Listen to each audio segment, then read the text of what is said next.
मैं एक महिला होने के नाते और एक अकेली महिला होने के नाते इस पैनल पर एक बात जरूर कहना चाहती हूं।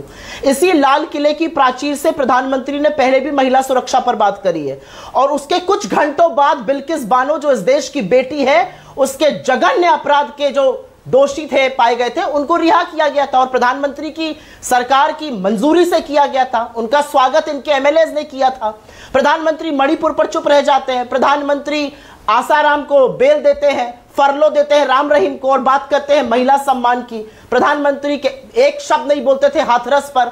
मेरा अपना मानना है महिला के सुरक्षा, महिला के सशक्तिकरण, महिला के सम्मान में राजनीति मत कीजिए, यह गलत है। जो बंगाल में हुआ वो वहशी दरिंदे को फांसी मिलनी चाहिए। यह बात हमें अपनी महिला खिलाड़ियों को भी कहनी चाहिए थी, उनके साथ खड़े होने चाहिए था, उनके खिलाफ आरोपी को। अब शहजाद पूनावाला, शहजाद की बारी है। ये अच्छी बात है, कल राहुल गांधी जी ने पहला ट्वीट 4 दिन के बाद बंगाल के विषय पर डाला था। हालांकि हाथरस में तो उन्होंने कहा था कि मुझे कोई ताकत रोक नहीं सकती जाने के लिए, पर अभी कोई ताकत रोक रही होगी। और जो उन्होंने ट्वीट डाला था उसमें उन्होंने कठुआ का जिक्र किया था।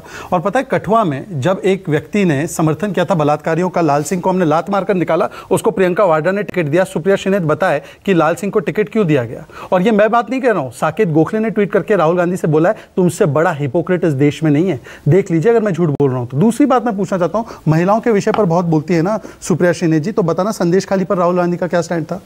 ताजमहल ने जो तालिबानी स्टाइल बीटिंग किया उस पर क्या स्टैंड था?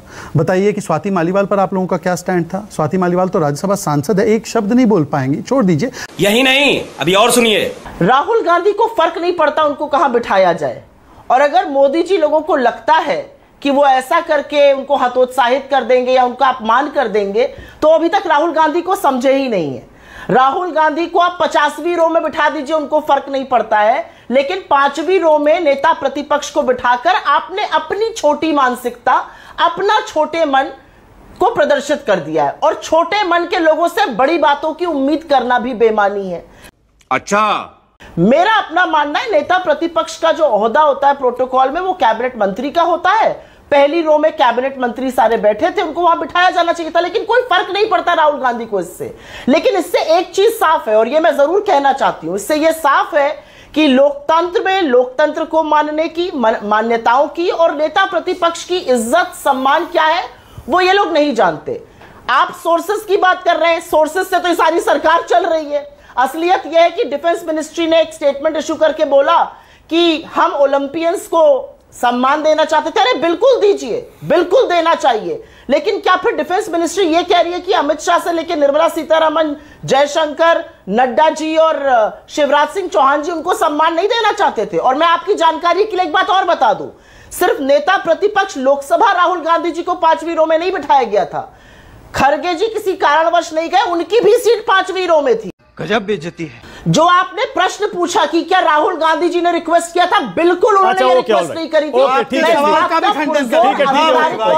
कांग्रेस की प्रवक्ता खंडन करती हूँ, और मैं ये भी बताती हूँ कि पत्रकारों के सवालों का खंडन करने पागल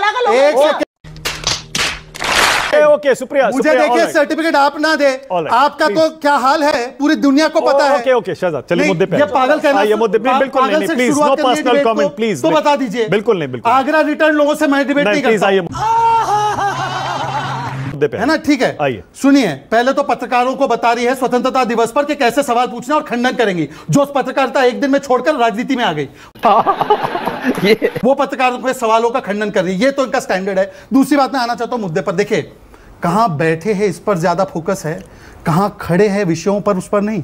10 साल का रोड मैप और आगे के 10 साल का रोड मैप बताया है और क्या किया है वो बताया है। मुझे तो लगा कि कल जो बर्बरतापूर्वक तरीके से पीटा गया डॉक्टर्स को, महिलाओं को, और जिस प्रकार से उनकी आवाज को दबाया गया, जिस प्रकार से 1000 गुंडे तृणमूल कांग्रेस के घुस गए आरजीकर मेडिकल कॉलेज में और वहां पर एविडेंस को नष्ट किया, उस पर राहुल गांधी का एको ट्वीट नहीं आया। उसके ऊपर कल रात से सुप्रिया श्रीनेत का एको वीडियो नहीं आया, प्रियंका वाड्रा का एको वीडियो नहीं आया, कोई इस्तीफा नहीं मांग रहा। मतलब कि इस विषय पर कोई बोलना नहीं है। 1200 किसान कर्नाटका में सुसाइड कर चुके, एक विषय पर बोलना नहीं है। SC ST का 14,000 करोड़ का फंड कर्नाटका में काट गया, उससे कुछ नहीं बोलना है। अंडा चोरी कर रहे हैं वहां पर, मुडा स्कैम के बाद, वाल्मीकि स्कैम के बाद, उस पर कुछ नहीं बोलना है। कुछ नहीं बोलना है किस प्रकार से तेलंगाना से लेकर तमिलनाडु में और बाकी जगहों पर प्राइस बढ़ा दिए गए हैं, इलेक्ट्रिसिटी के, दूध के, पेट्रोल के, डीजल के। कुछ नहीं बोलना है। बोलना किस पर है? हमें बैठा है कहां पे? अरे जनता ने आपको जहां बैठा है 3 बार हमें क्यों दोष देती हैं? जनता ने बैठाया है। दूसरी बात, मैं आज के विषय पर आना चाहता हूं।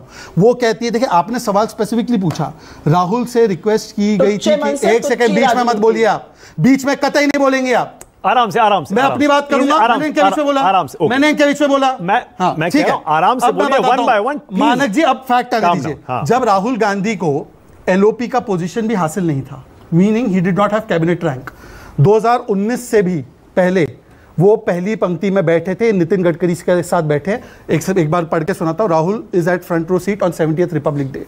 तो मतलब कि राहुल गांधी को हमेशा सम्मान दिया गया है। दूसरी बात मैं पूछना चाहता हूं आपसे, पिछले वर्ष खड़गे जी की सीट कहां थी? फर्स्ट रो पे थी। खड़गे जी इंडिपेंडेंस डे प्रोग्राम को बॉयकॉट करने गए थे, बॉयकॉट किया था उन्होंने, याद है कि नहीं याद है? मैं झूठ बोल रहा हूं, सच बोल रहा हूं, बताइए। और तीसरी बात मैं पूछना चाहता हूं, ये एलओपी की बात कर रही है, एलओपी को पहली बार कैबिनेट रैंक किसने दिया? बीच में मत बोलिए सुप्रिया श्रीनेत, मैं स्टूडियो में हूं, आपसे तेज बोल सकता हूं और आपसे लॉजिकल बोल सकता हूं, चुप करके सुनिए। शाबाश बेटा, बहुत बढ़िया। मैं आपकी बात कर रहा हूं, वो बीच में क्यों बोल रही है? वो बीच में, आप उनको बोलो बीच में ना बोले। आप उनको बोलो बीच में ना बोले। आप उनको बोलो बीच में ना बोले। मैं दोनों को कह रहा हूं, वन बाय वन। मैंने बीच में बोला किसी को? मैंने किसी के बीच में बोला? I will give you your opportunity. मैं टाइम दे रहा हूं। पागल लग रहे हो, चीखो नहीं। सुप्रिया, करारा जवाब मिलेगा। पागल कौन होता है जिसको ये नहीं पता कि पीएमओ नहीं एमओडी तय करता है? पागल वो होता है जिन्होंने इन गंभीर विषयों पर कोई वीडियो नहीं बनाया। बताइए ना सुप्रिया श्रीनेत, कल जो पिटाई हुई है डॉक्टर्स की और महिलाओं की, क्या कांग्रेस पार्टी डिमांड करती है इस्तीफा हो ममता बनर्जी का? होम मिनिस्टर और हेल्थ मिनिस्टर है, पूरा डिबेट निकल जाएगा इनके मुंह से। इस्तीफा सुन लीजिए। और आखिरी बात कह रहा हूं, मैंने एक सवाल पूछा था, ये एलओपी की इतनी बात करते हैं, एलओपी को पहली बार कैबिनेट रैंक 1977 में मिला, कोई नेहरू जी और इंदिरा जी ने नहीं दिया।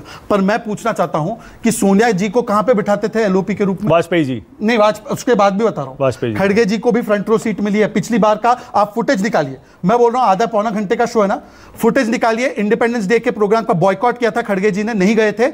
अगर वो फ्रंट रो सीट नहीं है तो मैं राजनीति छोड़ने को ओके, सुप्रिया आपकी बारी है। This is a blatant big lie, ये झूठ है। अच्छा। और मैंने इसलिए पागल बोला, अगर मुझे अगर रिटर्न कहोगे तो तुम्हें 10 बार पागल कहूंगी। तमीज से बात करोगे। आगरा रिटर्न से तो बहुत अच्छे लोग आ सकते हैं। आगरा रिटर्न, सबकी सीट, आप कहां से आगरा रिटर्न समझ गए? समझ गया मैं। सबकी सीट नामांकित होती है, नामांकित सीट होती है, और नामांकित सीट पर उनका जो सीट थी वो 5वीं रो में थी। खड़गे जी की भी सीट वहां पर थी। ये मैं डंके की चोट पर बिल्कुल पुरजोर तरीके से कह रही हूं। जब वो अपनी सीट पर बैठ चुके थे तो शायद उनसे आके किसी ने आधा पौन घंटे बाद कहा आप आगे आ जाइए। एक सेकंड, मैं यहाँ पे बैठा हुआ हूं। एक सेकंड, मुझे दिक्कत इस बात की है कि राहुल गांधी जी कहां बैठे, अब देखा आपने, से कोई फर्क नहीं पड़ता। देखा आपने मानक जी, आप झूठ का पर्दाफाश हो चुका। आधे पौने घंटे बाद गांधी जी खड़े होकर आपका विरोध करेंगे। आपकी टुच्ची राजनीति आप खुद दिखाते हैं, हमें दिखाने की जरूरत नहीं है। असली बात यह है, असली बात यह है, सुप्रिया कितने बजे बोला कि राहुल गांधी को आपकी जो क्षुद्र छोटी मानसिकता की राजनीति है, हमारी मानसिकता छोड़िए, राहुल गांधी को बोला गया कि नहीं बोला गया? सारी दुनिया को दिख रहा है कि आप कैसे विषय, और मुझे लगता है कि मैं एक बात, एक नसीहत आपको देना चाहती हूँ। आपकी नसीहत आप अपने पास रखिए, अपनी पार्टी को दीजिए। आपकी फालतू की